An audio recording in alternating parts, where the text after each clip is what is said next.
Olá, sejam todos muito bem-vindos ao especial Melhores Momentos do Viva Saúde Unimed Tubarão. Durante todo esse mês de janeiro, a gente vai relembrar alguns momentos mais marcantes de alguns episódios de 2024. E em nome da Unicred e da Maria Rocha, hoje nós vamos conferir 3 temas super interessantes. Então, fique com a gente!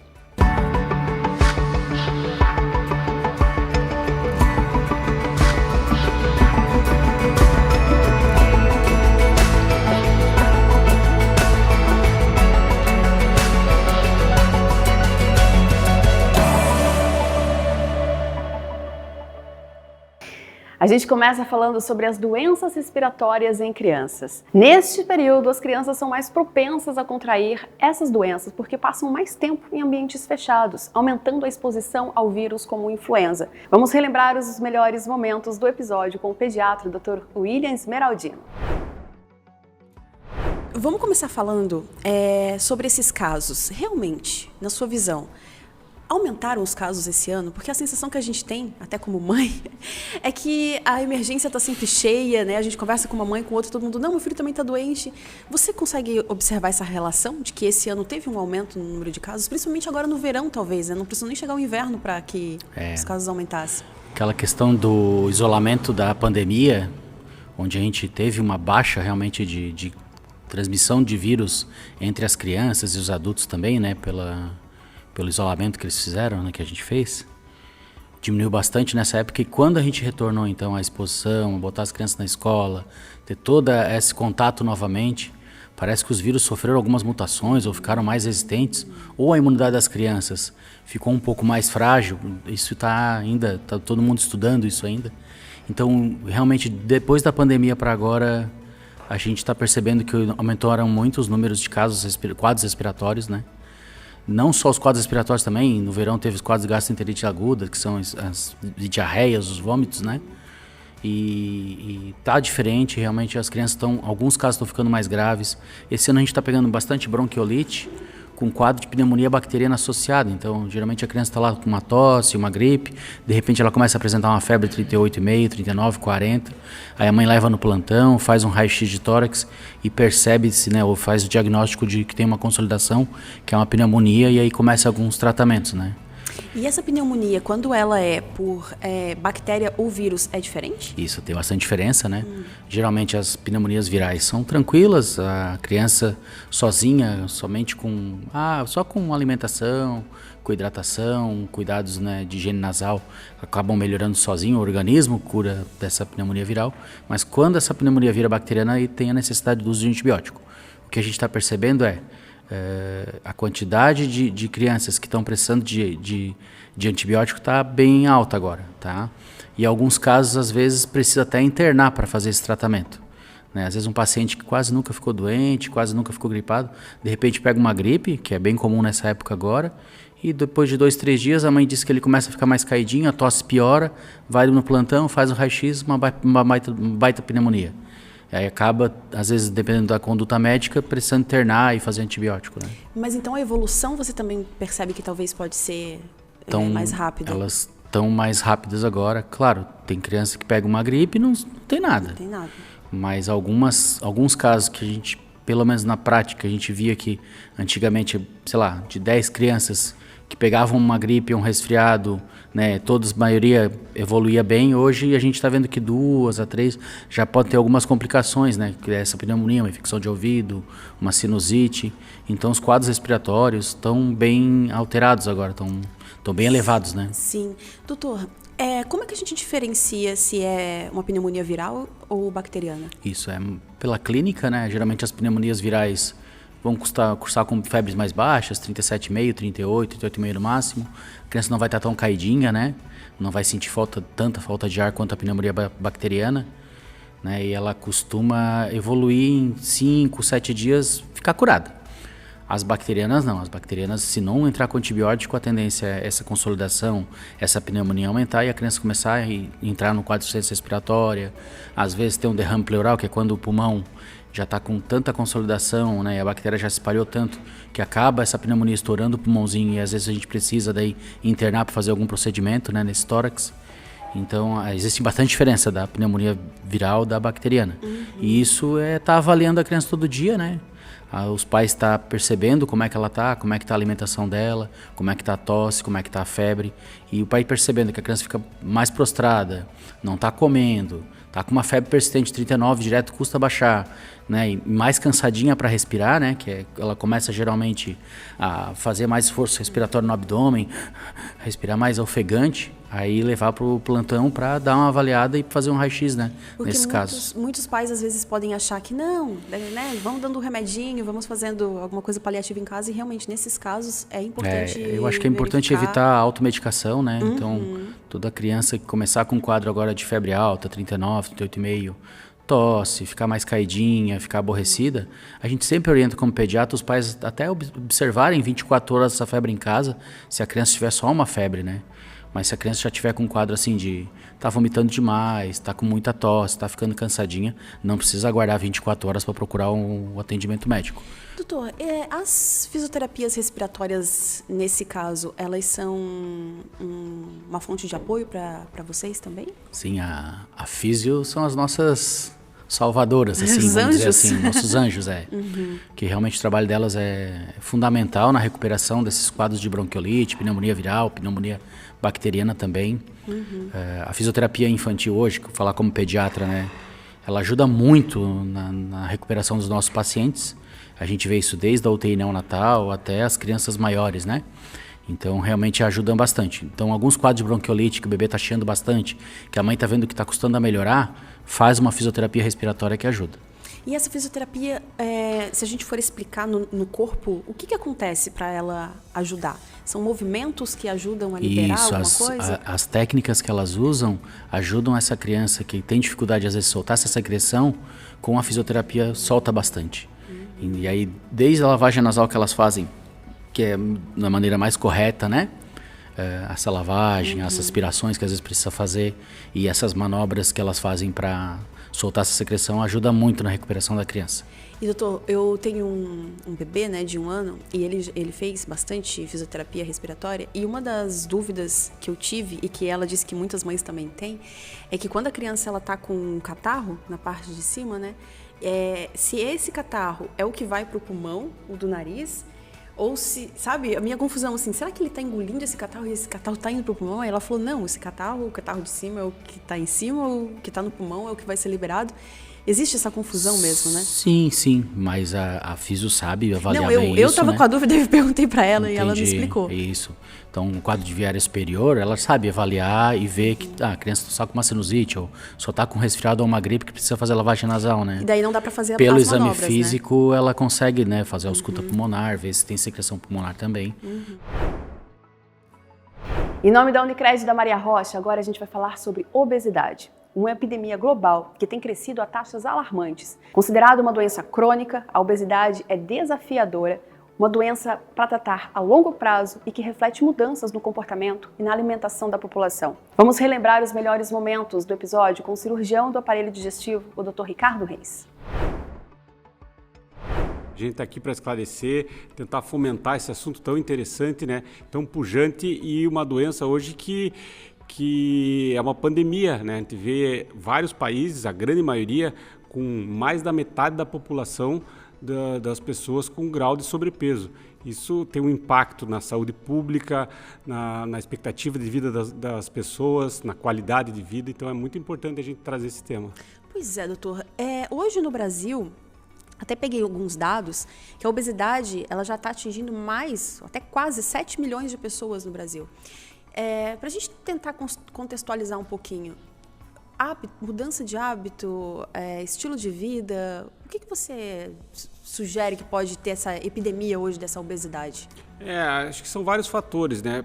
Principalmente isso, eu acho que do passado o hábito de vida estava muito mais relacionado com atividade física, a maneira como as pessoas se movimentavam nas cidades, né? A própria infância. Hoje em dia essa história dos digitais, das telas, das crianças muito dentro de casa, não tão voltadas para aquela prática, às vezes, das brincadeiras de rua, a adolescência também. Eu acho que tudo isso vai trazendo a obesidade junto com uma mudança importante na alimentação.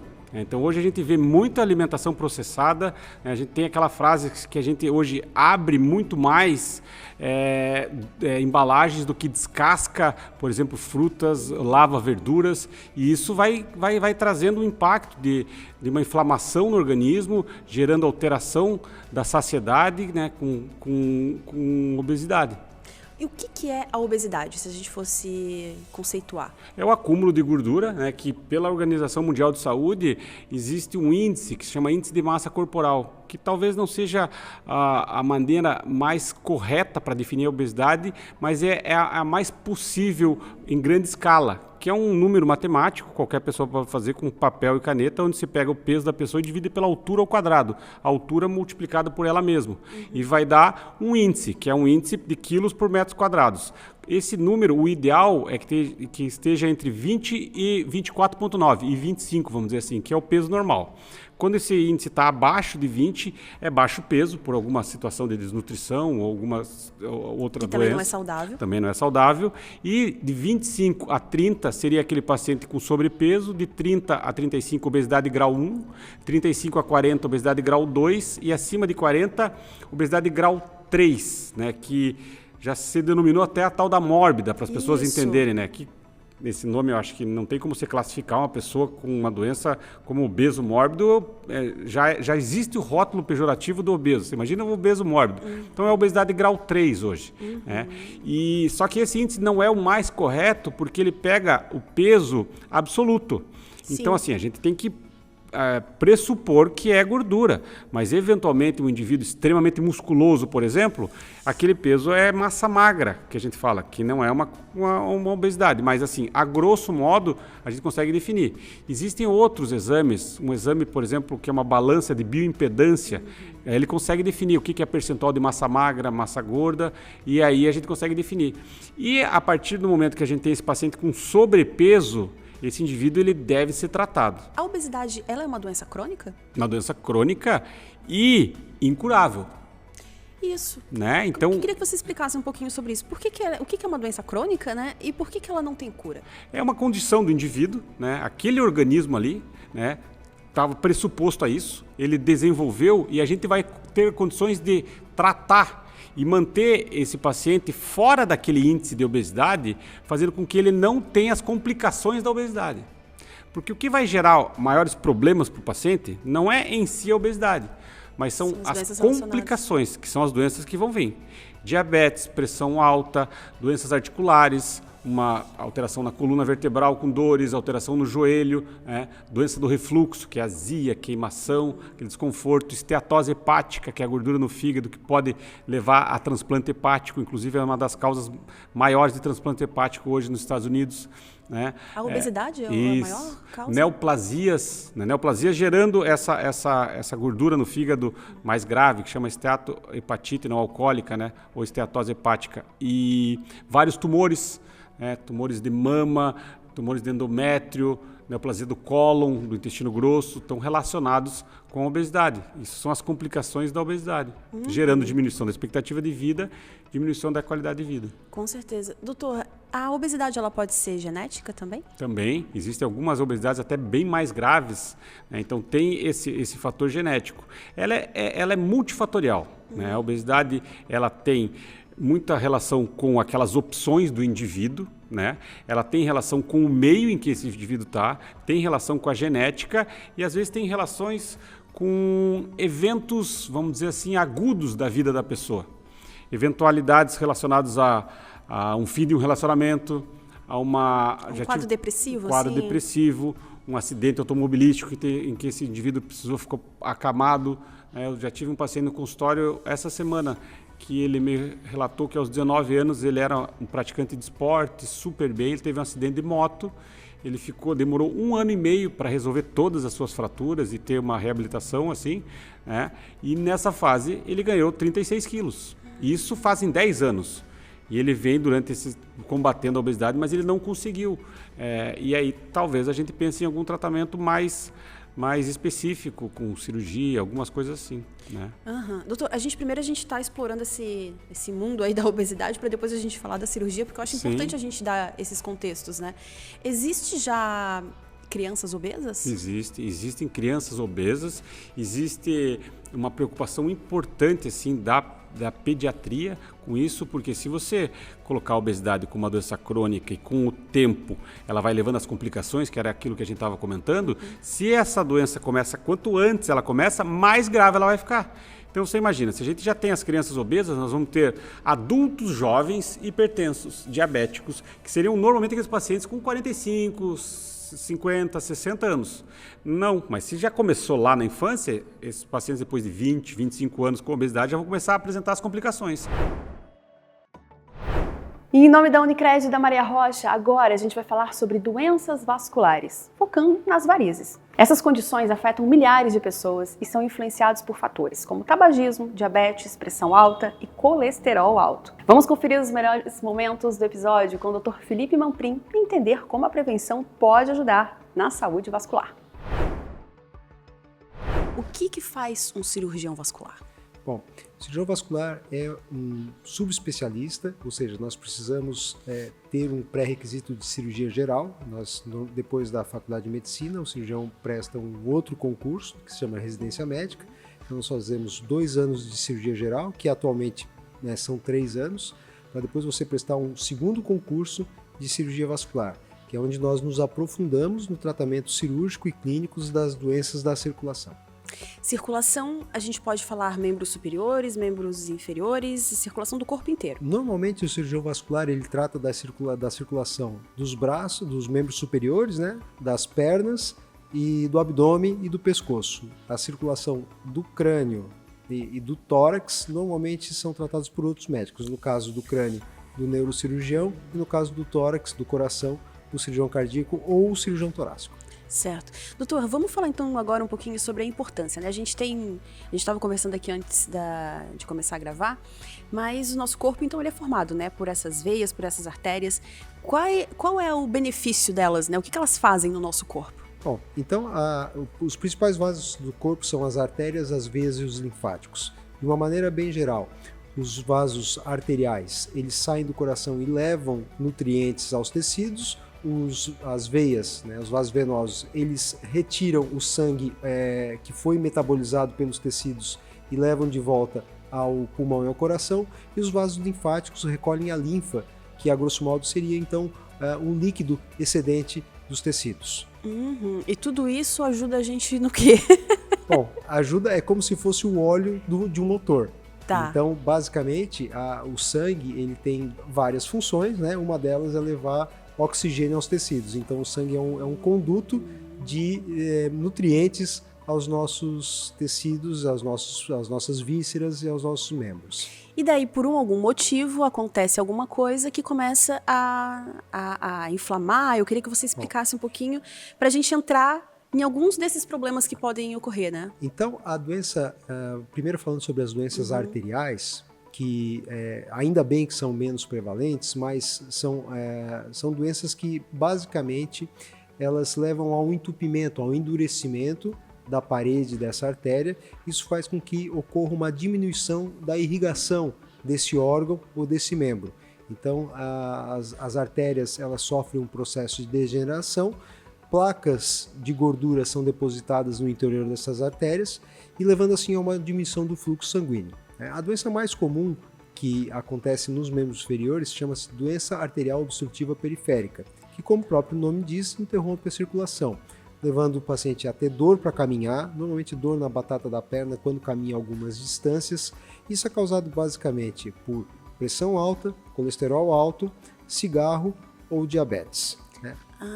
Doutor, então desculpa, mas então essas placas, né, quando você fala placa de gordura, pode ter relação então com o colesterol alto, a minha alimentação que está errada e que acumula ali nas artérias? Sim. Então é um processo inflamatório em que há uma evolução, são criadas cicatrizes dentro dessas artérias e essas cicatrizes ao longo do tempo vão se depositando mais gordura e chegando assim a um entupimento muitas vezes total desses vasos, E quando causado esse entupimento feito no tórax, a pessoa pode ter um infarto, Quando esse entupimento das artérias ao nível do pescoço ou das artérias do cérebro, a pessoa pode ter um acidente vascular encefálico. conhecido como derrame.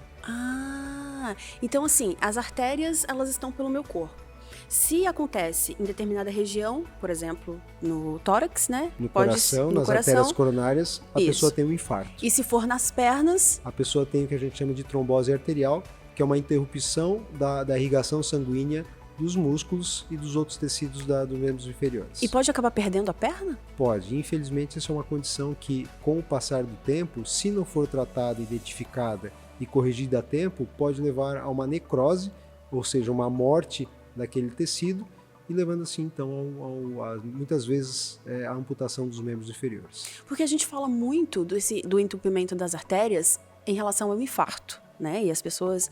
Mas a gente não se preocupa com esse acúmulo de gordura nas pernas, nas artérias das pernas, que pode levar também, né? Claro, não vai ser um infarto fulminante, mas pode levar a uma amputação, talvez até um óbito, Mas você sabe, né? que também existe o infarto da perna. Isso nós chamamos de oclusão arterial aguda, que é quando uma placa dessa de gordura, ela tem o que nós chamamos de acidente de placa, ou seja, uma placa dessa pode se romper, ou eventualmente um coágulo pode sair do coração e entupir de forma repentina uma artéria, causando o que nós chamamos de oclusão arterial aguda, que requer tratamento imediato. É uma urgência, porque se você não operar, por exemplo, esse paciente em algumas horas, esse paciente invariavelmente vai perder a perna. E tem algum sinal, doutor, diz que isso está acontecendo? A oclusão arterial aguda normalmente é acompanhada de uma dor súbita e de forte intensidade, associada com uma palidez, uma diminuição muito rápida da temperatura do membro.